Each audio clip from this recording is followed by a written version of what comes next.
Nope. Không có. Đối ra.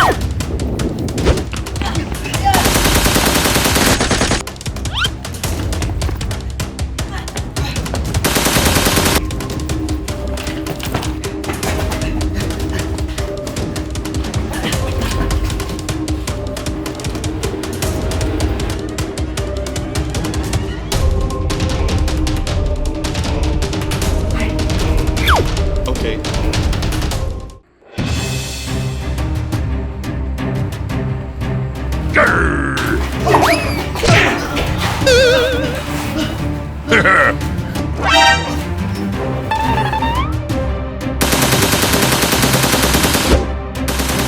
Nope.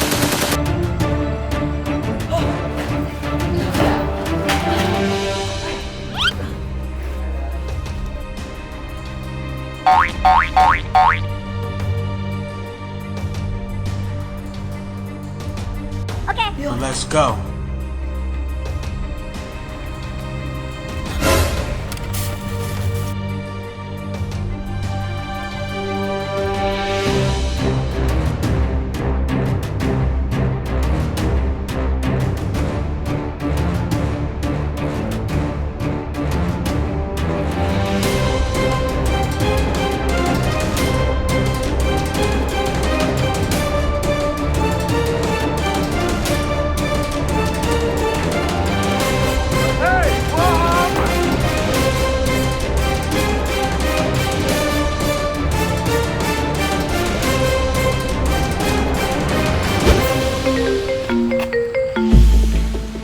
Alo. Alo. Con tìm đến bọn sói xám giết và lấy hết dữ liệu rồi. Bây giờ tớ phải bám theo chúng nó luôn đây. Cậu bám theo bọn chúng cẩn thận nhá. Tớ đến ngay đây. Tớ biết rồi.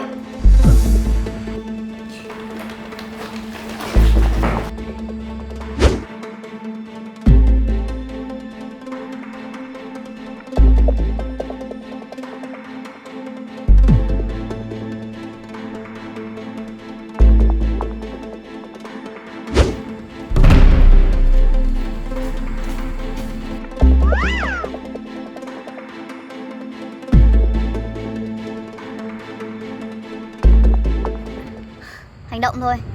Ok.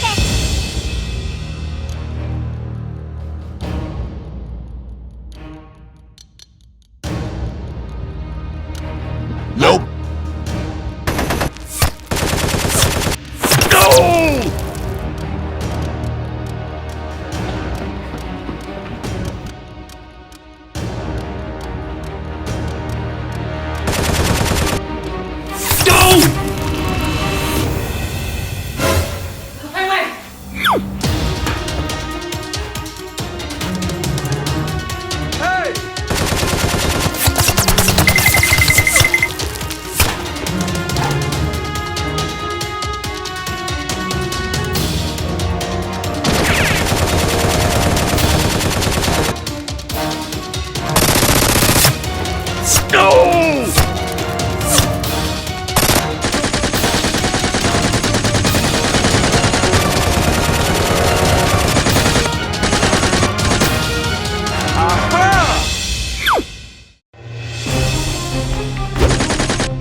Nope.